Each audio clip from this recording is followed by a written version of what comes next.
It was a regular day at the airport, but for one black millionaire, things were about to take an unexpected turn. Imagine this. You've worked hard, you've earned your success, and you're about to board a flight. But instead of a smooth boarding process, you're told to leave. No explanation, just a humiliating demand to get off the plane. That's exactly what happened to this man, who had no idea his treatment was about to spark a firestorm that would change everything. The employees who kicked him off the plane thought it was just another incident they could sweep under the rug. But they couldn't have been more wrong. Little did they know, the company's ownership was about to change in a big way. And with that shift came consequences none of them saw coming. What happens next? You won't believe how it all unfolded. Stay tuned to find out. The man, who we'll call Marcus, had flown countless times before. He was used to the hustle and bustle of airports, the endless lines, and the occasional delays. But this time was different. As he tried to board his flight, he was met with cold stares and sharp words from the airline staff. They told him his seat had been canceled due to overbooking, but something felt off. He had confirmed everything before arriving, and there was no reason for the abrupt treatment. It wasn't until he was escorted off the plane that he began to feel the sting of racial bias. He couldn't shake the feeling that there was more to this than just a routine mistake. While Marcus stood in disbelief, the flight attendants continued their duties, unaware that their actions would soon come back to haunt them. As he made his way to the customer service desk, he had no idea just how deeply this encounter would unravel the company's entire foundation. As Marcus stood at the customer service desk, the sting of the incident still fresh, his thoughts raced. Why had they targeted him?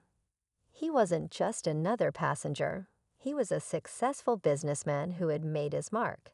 Yet here he was, humiliated and treated like an outsider. The airline staff seemed unfazed by what had just happened, brushing him off with hollow apologies. But what they didn't know was that Marcus wasn't the type to stay quiet. He had connections, influence, and a network that extended far beyond just business. This incident, he promised himself, wouldn't just end with a refund or an apology. He was going to make sure the world knew what had happened. Back at the airline's headquarters, tensions were building in a different way. A recent change in ownership had shaken things up internally.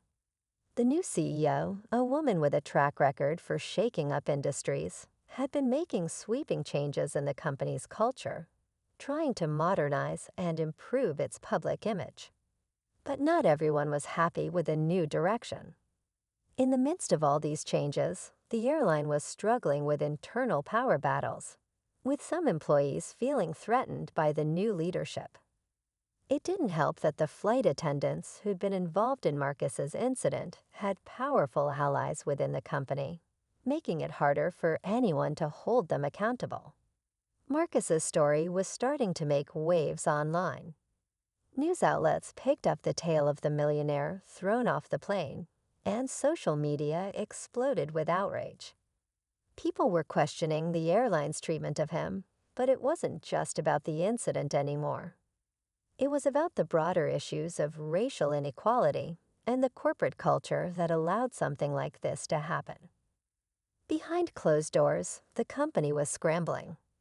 The new CEO knew this was her first real test, and how she handled the fallout would determine whether she could make a real change, or whether she would be consumed by the very system she was trying to fix. Meanwhile, Marcus had no plans to back down, and his next move was one that would send shockwaves through the company. The tension was mounting. Marcus's viral post had sparked an outcry like nothing the airline had ever faced. Celebrities, activists, and even politicians were speaking out in support of him. The hashtag Justice for Marcus trended worldwide, and every news outlet was covering the fallout. But instead of staying silent, the airline doubled down. They issued a statement claiming that the incident had been a misunderstanding and blamed it on poor communication. It was a slap in the face to Marcus and to everyone who'd seen the video. The public didn't buy it. Behind the scenes, the new CEO was in crisis mode. She knew the company's reputation was on the line, and no amount of corporate PR could erase what had happened. But there were whispers that the employees involved in the incident had powerful backers, key figures in the company who were actively trying to protect them, hoping to avoid the chaos that a full investigation would stir up. Those same figures weren't afraid to play dirty, using their influence to delay any real action. Marcus, however, wasn't backing down. He wasn't just seeking justice for himself anymore. This was about something bigger. As he met with his lawyers, he realized the potential to expose not just the airline, but the deep-rooted issues within corporate America. But even with his growing public support, he was up against a well-oiled machine. The airline wasn't going to let go of their power easily. Just as it seemed like a resolution might be on the horizon, a bombshell dropped. A confidential document surfaced, showing that the airline's new owners had known about the racial bias complaints within the company for months, yet had done nothing to address them. The document was damning, and it could very well be the thing that brought the whole company to its knees. But who leaked it? And why now? The stakes had never been higher. Marcus was on the brink of taking the company down from the inside, but the question remained. Could he pull it off before the system swallowed him whole? As Marcus prepared for the fight of his life, he had no idea that things were about to take another, unexpected turn. The document, which had set the internet on fire, seemed like the key to unlocking the truth. But just when it seemed like the walls were closing in on the airline, a twist hit that no one saw coming.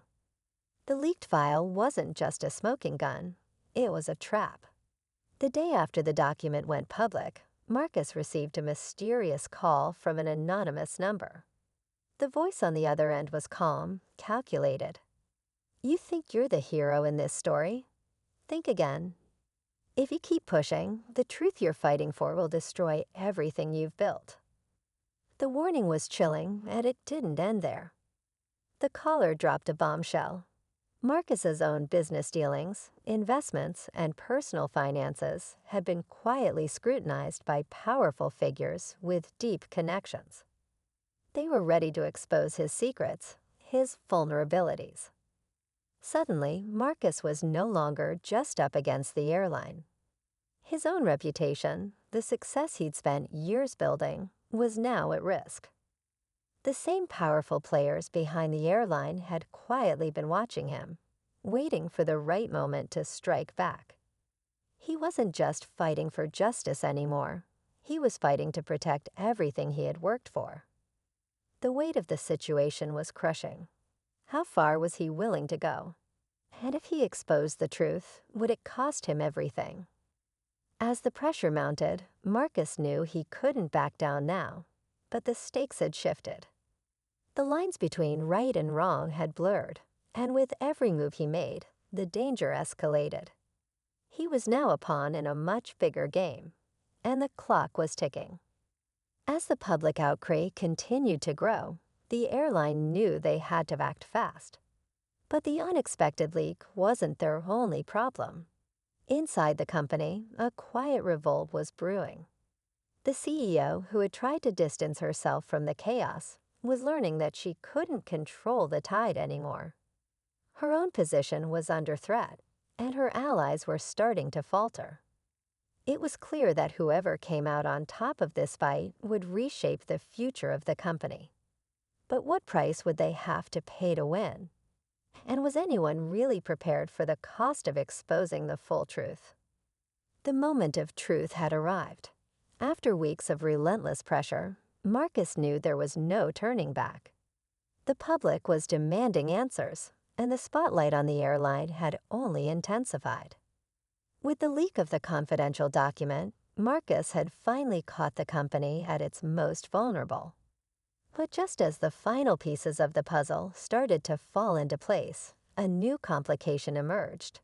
The CEO, who had remained silent for weeks, called an emergency press conference. The world watched as she stepped up to the podium, her face calm, almost too calm. In a stunning move, she admitted to the company's failure to address the racial issues within its ranks and promised sweeping changes. The crowd was stunned, but there was a catch. She revealed that, in the aftermath of Marcus's viral story, a massive investigation had begun, not just into the airline's practices, but into Marcus himself. The twist: the anonymous call Marcus had received weeks earlier wasn't just a warning. It was the opening move in a much larger strategy. The investigation wasn't just about the airline's internal problems. It was about Marcus's connections to corporate elites who had deep ties to the airline's biggest competitors. The CEO's confession about racial bias wasn't an attempt to cover up. It was a move to leverage Marcus's own secrets against him, forcing him into a corner where he had no choice but to back down. The public, however, wasn't easily swayed. Despite the CEO's admission, the air was thick with suspicion. The more they heard, the more questions arose. Marcus wasn't the villain here. He was the symbol of something much bigger. He was now more than just a millionaire fighting back against an unjust system. He was a figurehead for a larger movement, and the people weren't going to let him be silenced. But just when it seemed like Marcus had the upper hand, a bombshell dropped. The investigation into his past, which had been gathering steam, was now out in the open. His financials were revealed, not just for the world to see, but for his own allies. They discovered that some of his investments had been tied to unsavory industries that were directly linked to the very corporations he had been fighting against. In one devastating move, his credibility was shattered. As the dust settled, it was clear that the true resolution wasn't about the airline or even Marcus. It was about the system itself. Marcus had pushed too far, too fast, and the system had pushed back harder. But there was still one final twist to the story. The very people who had tried to take him down, those powerful figures behind the airline and the corporate interests, had underestimated the strength of the public's resolve. Marcus had made mistakes, yes, but he had sparked something bigger. The fight for justice had only just begun, and now the system was the one on trial. As Marcus stood in the ruins of what once was his empire, he realized something. The battle was far from over. What had started as a fight for his own dignity had evolved into a battle for something far more powerful. The true ending of this story, it was yet to be written. And no one knew who would come out on top. But one thing was clear. The fight was now a global movement, and it was going to shake everything to its core. In the weeks that followed, the airline was forced to make sweeping changes. The CEO's public apology wasn't enough to quell the storm, but it did mark the beginning of an internal overhaul. With public pressure mounting, the company launched diversity and accountability initiatives, though many remained skeptical about their sincerity. The public's attention was no longer just on Marcus, but on the deeper issues of systemic inequality within major corporations. As for Marcus, he realized that the fight was never about personal victory. It was about sparking a larger conversation. Though his reputation had taken a hit, his actions had ignited a movement that couldn't be undone. His financial losses were heavy, but the support he gained from activists, communities, and even former critics showed that real change was possible, even in the face of powerful opposition. In the end, Marcus didn't just challenge a company. He forced society to question the very systems that had upheld inequality for so long. The story might have ended for now, but the ripple effects would be felt for years to come.